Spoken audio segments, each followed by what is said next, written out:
Hello, welcome to the Connected Networker Show. This show is a global show that goes around the world to empower people with wisdom and knowledge from great entrepreneurs that work in various areas, including marketing, branding, publicity, media. On this show, I interview authors, CEOs, influence, and networking organizations.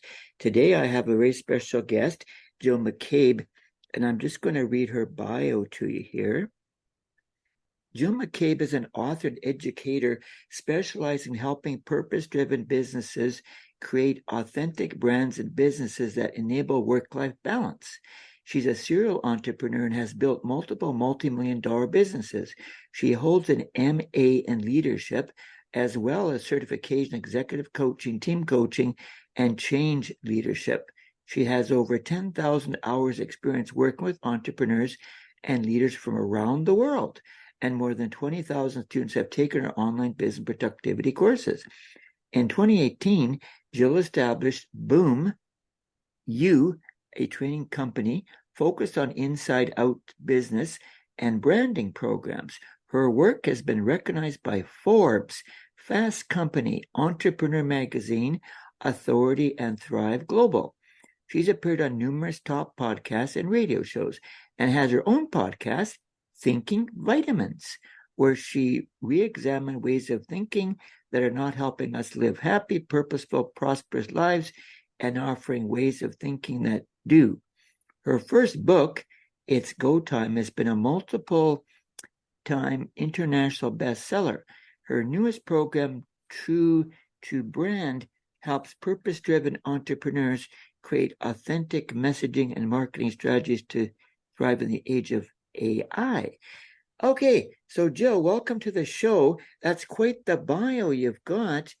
I just want to ask you, before you did all this, unlike like a lot of people I've interviewed, did you work also in the corporate world? No, never. I know many of my clients are people who are exiting corporate, but I was a consultant. That's the closest I ever got to corporate. And how did you decide, you got a lot of hats you're wearing, how did you decide to get involved in entrepreneurship, like in a big way? Because I was unhireable, Barry. I was first starting out, so it kind of does sound like you're talking about someone else when I think about it.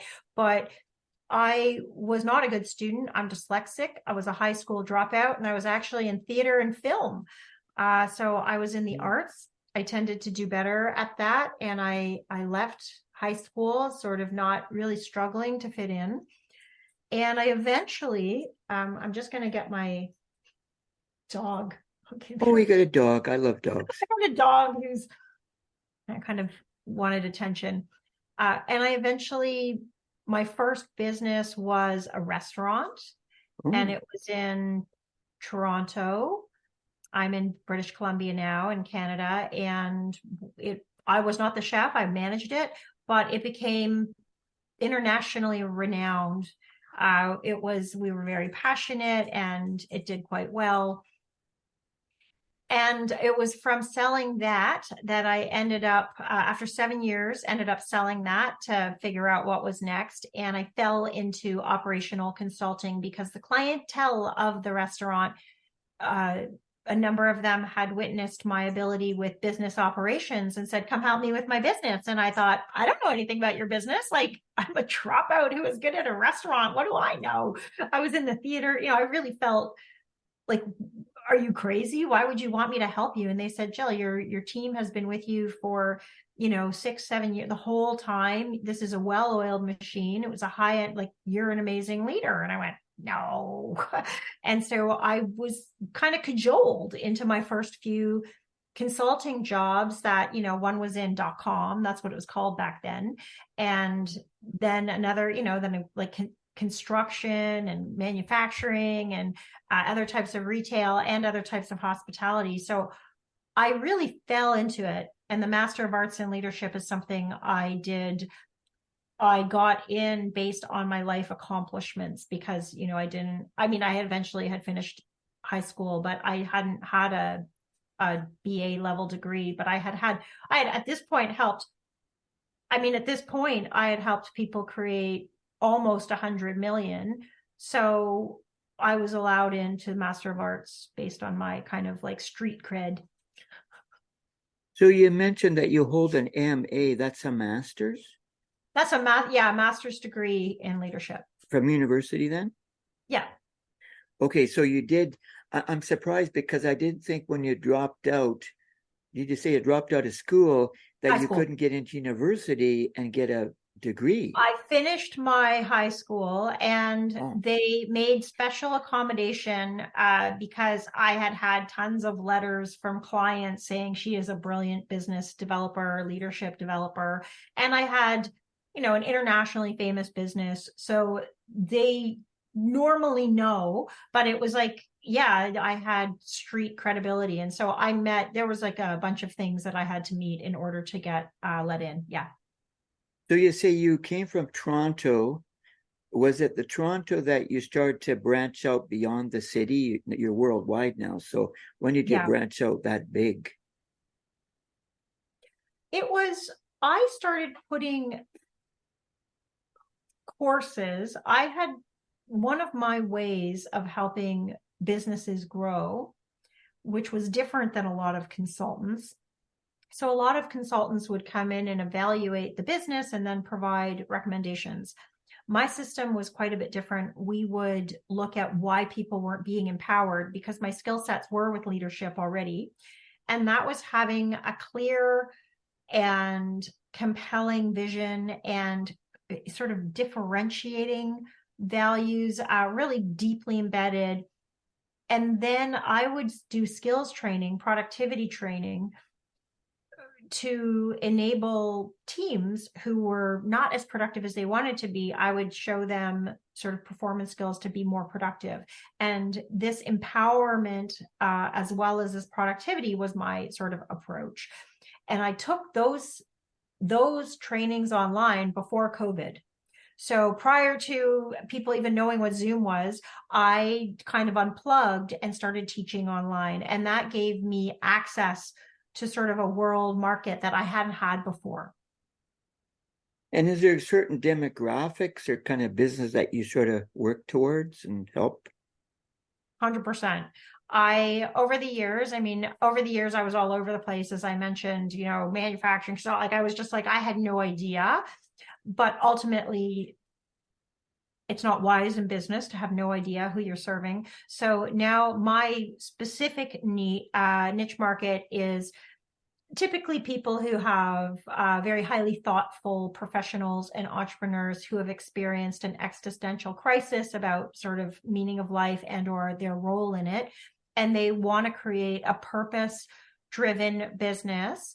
And typically those businesses are either beneficial to emotionally, physically, mentally, and or to the environment. There's something that they want to do to make the world better. And those are the people I have designed. Everything that I do now is designed for them.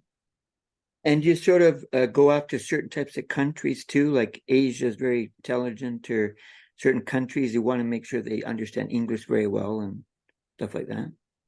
So far, although I've had a smattering of, clientele from around the world, I was just speaking to someone from Hungary, and someone from Dubai has worked with me, and people from Singapore have worked with me. But that still represents, and I could like keep listing, those are the recents that are in my mind.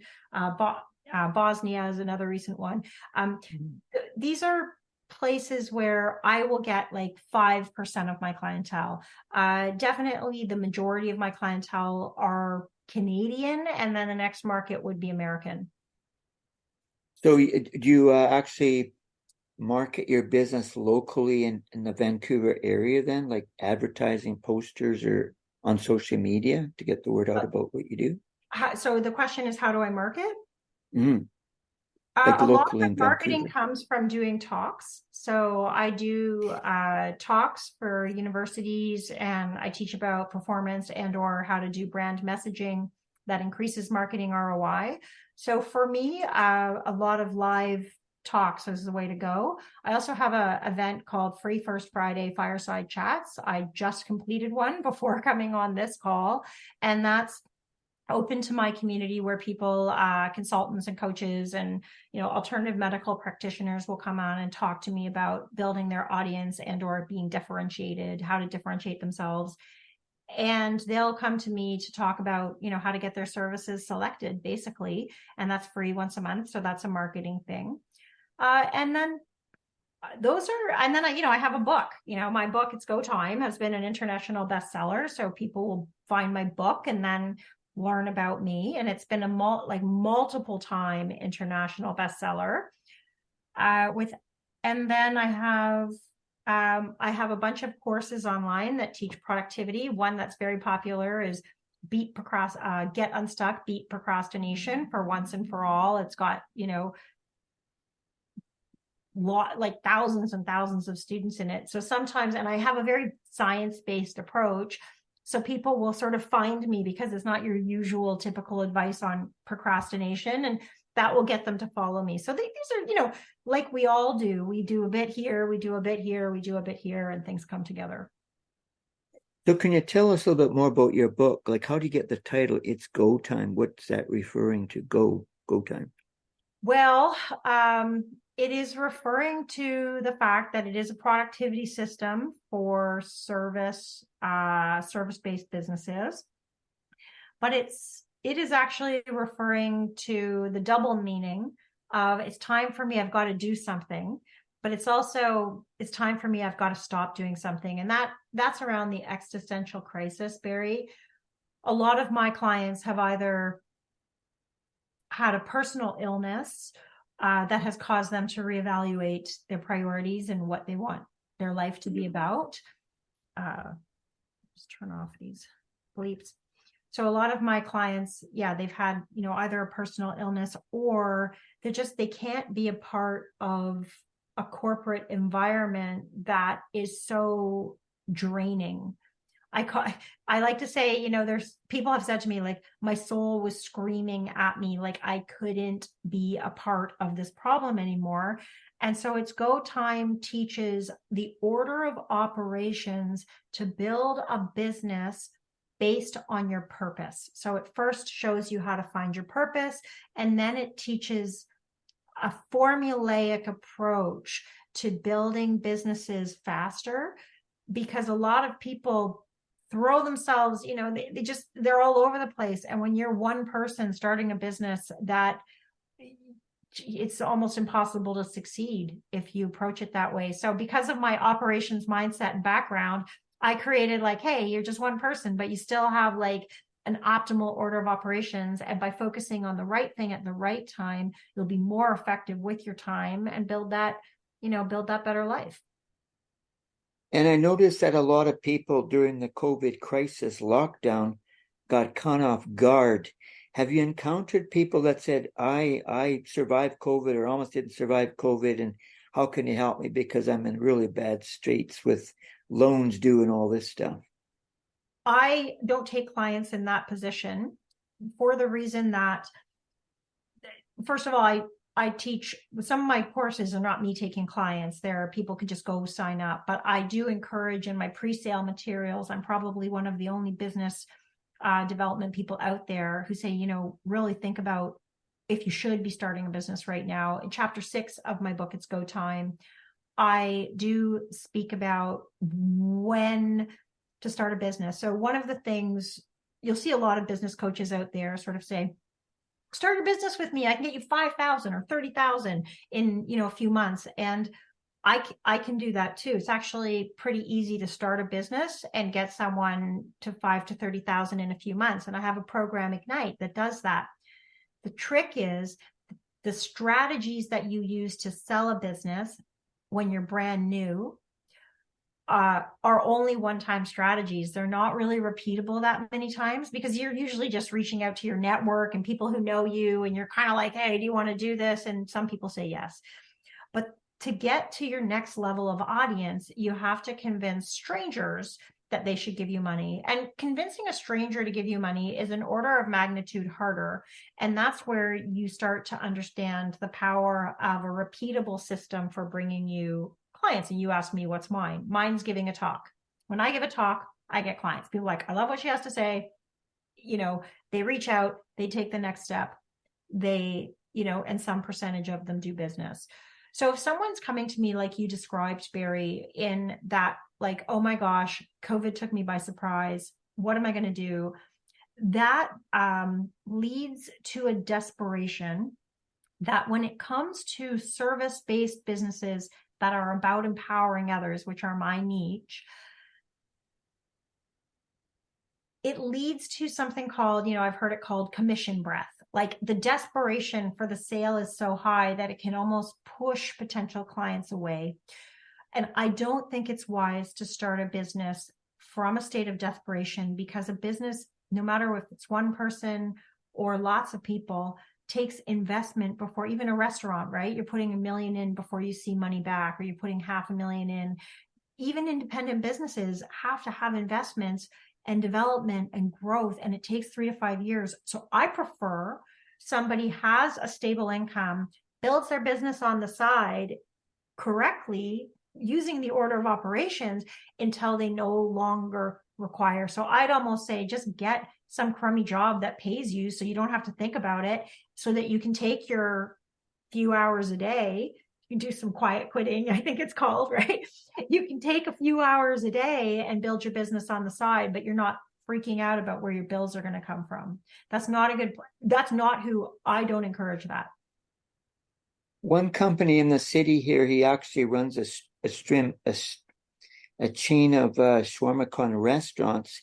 He actually was very wise during the COVID lockdown, where he pivoted and he created a local organization that supports all locals. So whatever those people could not do, his new company, and I think it's still running, support local, right? Which is a nice idea. Support local businesses. I think he had about 50 companies online. He's a former football player. I was surprised. A former football player, and if he was a Grey Cup winner or not, actually took the concept of his shawarma con and said, I need to help all these people. What can I do that they can't do? And so he created this organization where they delivered food and everything, and goods and services, or not services, goods to people's houses. Local, it's called support local. It's called Local Winnipeg or something like that. But that was interesting. And I call that pivoting, because he said, I need to help other local businesses. What can I do to help them? What can't they do? And he found the niche. What they couldn't do, they couldn't deliver food. Nobody could come to the restaurant and eat. Well, I could still make food in my restaurant, or a restaurant, whatever, and then deliver those goods out. Or I could still sell goods at my store, whatever, shoes or whatever, and it's okay, you take these shoes and deliver them to somebody. So I thought that was a good idea. And he's still doing this local business. What's interesting, so I thought you were asking me about professionals who got shocked through COVID. In terms of entrepreneurs, almost all of my entrepreneurs did better during COVID. So almost everyone in my community. And I had a few people come to me also in this situation. So not leaving a job, but already having knowledge about how to be an entrepreneur. That's different, right? Because now you already know what you have to do to be an entrepreneur. And then you're forced to pivot. That's happening again. I mean, COVID's not going to be the last thing that hits us. AI is in the going to displace a ton of people. Once you're already in business and you understand the basic premise of business, which is solve a problem for someone very specific, use language that they would use to market to them, then yes, you're more able to pivot because you understand how business works. Just like when I was in my restaurant running it, thinking, how can I help you with your .com, or how can I help you with your manufacturing company? It's like, well, don't worry, you understand business and operations.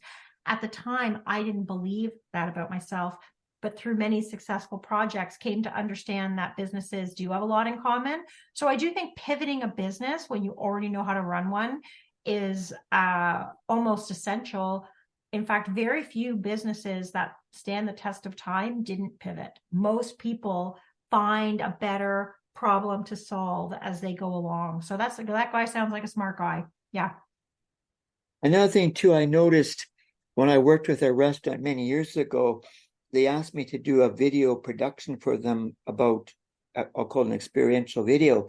I happened to notice that this particular person was from China, and they were doing the old ways of thinking.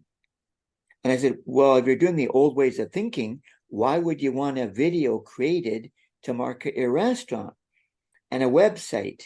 And in the end, we got some money from them, but they went back to the old website developed by a cook. I said, what does a cook know about developing websites? And they just went back to their old ways.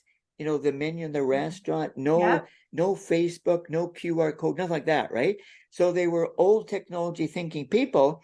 I don't know how many business outlets like that, but you mentioned AI, right? People have to be careful of trends that will going to affect their business, right? We no longer need a receptionist because this AI will answer all our calls. I got an app developer working on that already, right? And all these AI apps popping up, most of them are from India, right? So people have to be aware that whatever was 50 years ago that might have worked, the paper, the flyers, and Yellow Pages is gone, right? We don't use Yellow Pages anymore. We don't use phone books anymore, right? We're in a different world now. So if you come from a country where you do use telephone books, well, we don't use telephone books. I don't know North America, but it can, I'm sure we don't use telephone books anymore.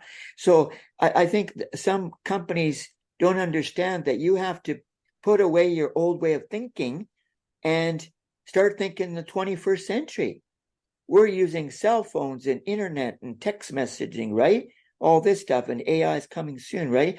You got to get on board and see, and maybe just analyze, well, how will this AI affect my business? I got a fellow in Winnipeg, he's going to do an AI workshop soon, and he's going to take what the company does, like if I'm in video production, right? Okay, what AI app would benefit you with video production? He'll go down the list and say, okay, here's an app that might benefit you, save you time, save money, and maybe make more profits, right? So he's going to analyze each business, which I think is a good idea, and say, okay, this AI app might work for you. Look at it, try it out, right? That's a solid idea. Yeah. So he's going to do these workshops very soon, but I like the way of thinking. And he's from Nigeria, right? And so I didn't even know he was into AI until I was at networking works, and he brought up, I'm doing AI workshops. Really? I didn't know you were into AI. So that's a good way to approach business to help them out, right? If he said AI's already here and it's going to get more and more, I heard $13 trillion, big figures out there, what AI is doing, a lot of investment going to AI, right? So companies have to say, oh, that won't affect my business at all. I just will sail on my 25 or 30 years of business and everything will be hunky-dory. Well, they thought that before COVID struck, right? And COVID affected their business. They said, nothing's going to affect my business. Sail on for 25 years. I open at 9 o'clock, I close at 5, whatever, and everything is going fine. COVID was a big shock to the world, right? And they got caught off guard. So I hope that people with this AI coming won't get caught off guard and said, oh, I didn't know that AI would impact my business again. Well, it's going to, I mean, I already know because I jumped in as early as I could and have immersed myself in both training and community that talk about how to use it. And the knowledge industries, there's early predictions are that 300 million people are going to be displaced and very soon.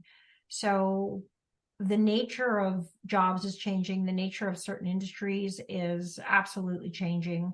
The legal industry is completely being rewritten.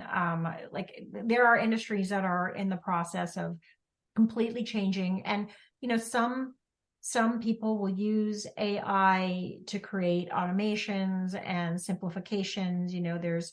There's other people who will use AI to build apps and deliver services.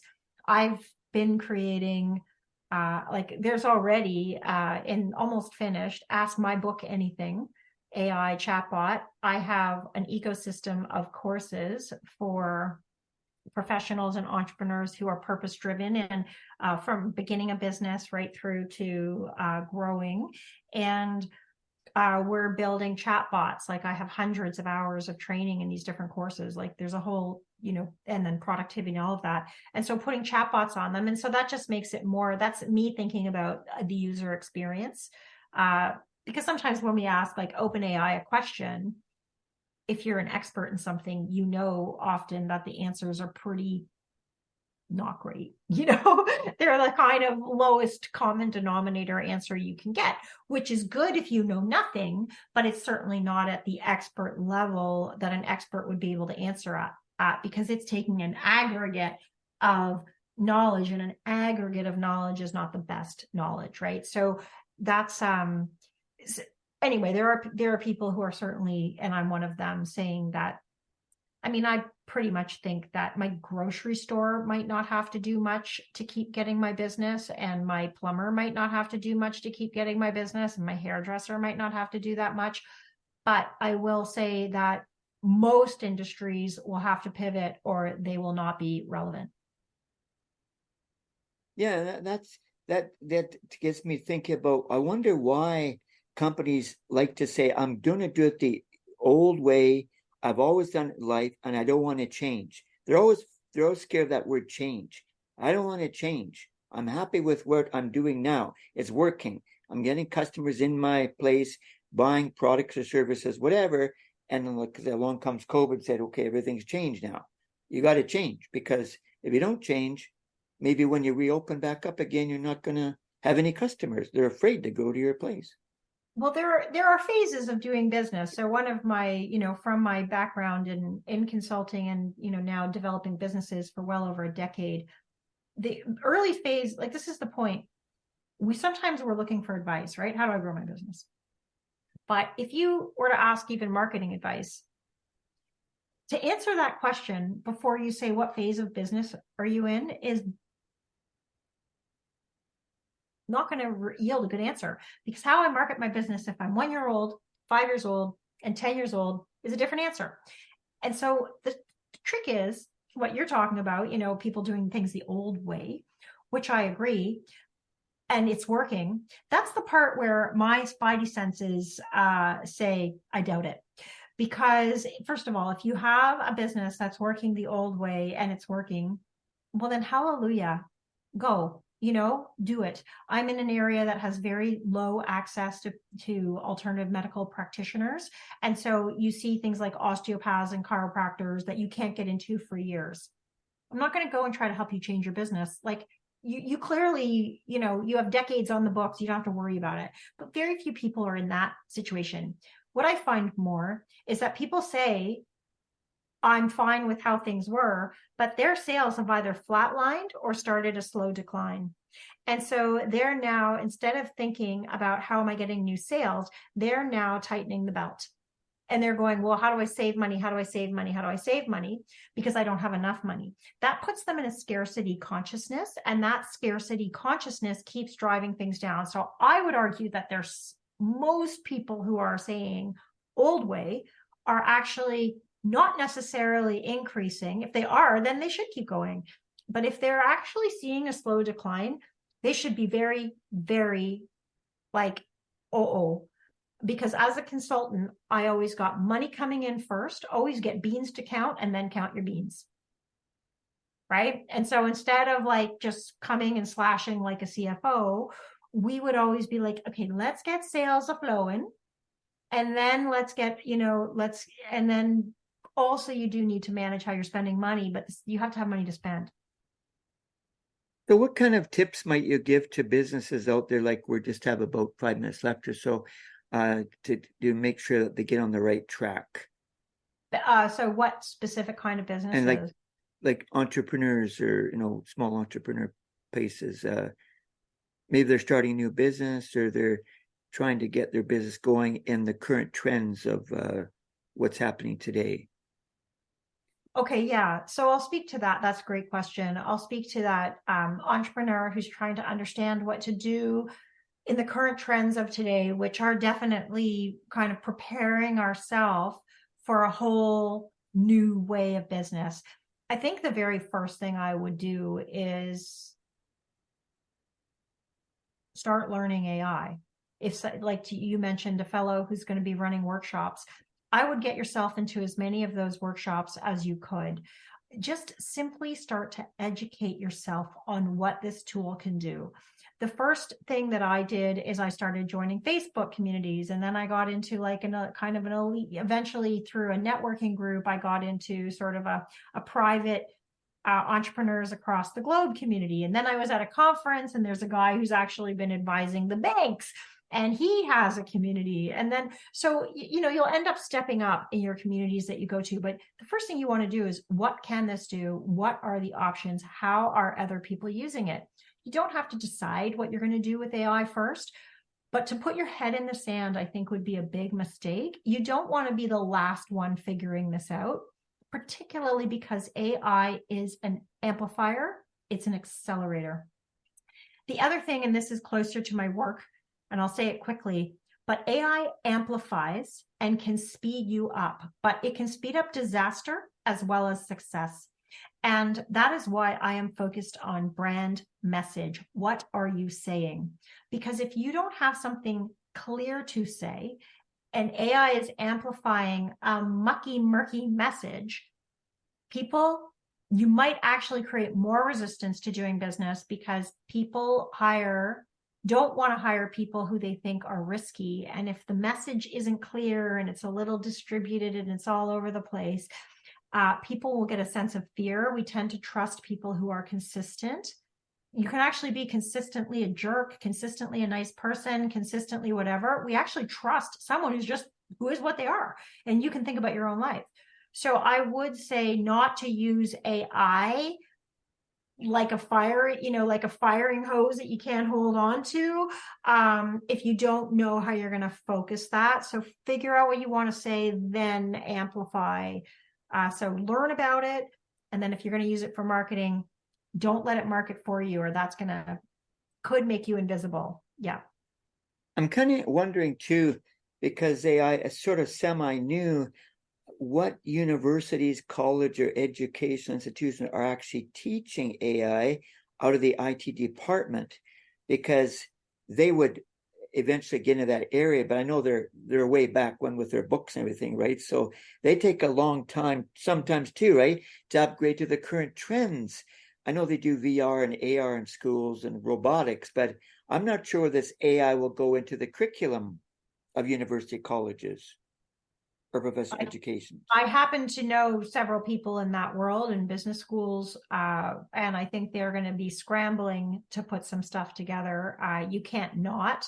So probably, but to your point, I agree. They're certainly not the fastest at getting going on things like this. So I think sometimes it's just getting out there and learning. I would, like that fellow you mentioned, I'd go to his workshop. I currently just enrolled in a 21-day challenge for AI. Sometimes it's not so much about, is this the perfect program, the best program? It's just like, go learn. And then as you learn, you'll be able to critically analyze. So I think right now, just get involved and get curious and have fun. I mean, have fun. That's the other thing. Like, have fun. Like, don't make it this like, oh no, what's this thing? I have a very heart-centered community, and we talk about how to use it with high integrity. So I think we can turn anything, it's a tool, and it's the people using the tools that create what they create with it. And if you approach it in how can this help me do more good, then it will, right? And I think if we approach it with fear, like, oh no, it's taking over the world, well, I wouldn't do that. I would approach it with like, all right, it's a tool. It's a tool like a typewriter or a phone, what am I going to do with this tool? It's just a tool that, wow, it's like a lot different than what I've seen in the past, And I think what people don't realize too is the AI has created another niche in the IT field, right? Yes. It's a brand new niche, and it's going to employ a lot of people. If you become a master of some AI tool, then you can go say, I'm a master at this tool. I want to teach it. I'm confident I can write the curriculum and teach it and draw people into the class, right? So people sometimes don't open-ended think about some new technology, like the internet was new at some point, right? And we all embraced it. Now we can't live without it, right? So we'll see where this AI goes to, right? because everybody embraced the internet on their phones, on the tablets and computers, right? So I think it's maybe take a while for that to come with AI too, that people will embrace it eventually. And then, of course, we have all these people on YouTube that can just teach us for free. I just think wherever you start, just start learning, evaluate your knowledge, and keep going and growing. And then you'll become more refined in what you're looking for. But the first step is just to understand it and how it's changing industries.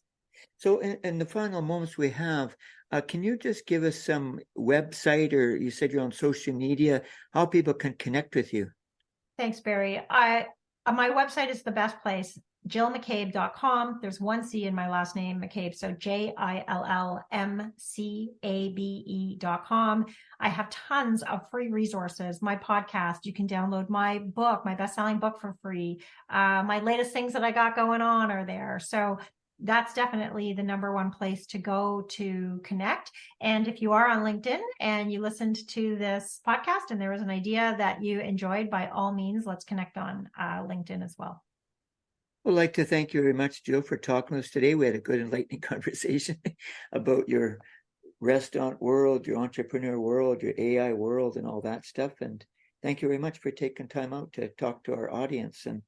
And we'll hopefully they can connect with you. And this episode will go live very soon. It goes around the world on Spotify and Anchor. So if you want to tune in, I'm going to be happy to share this podcast episode with you too when it gets finished, and I'll send over to you. So thanks again for your time.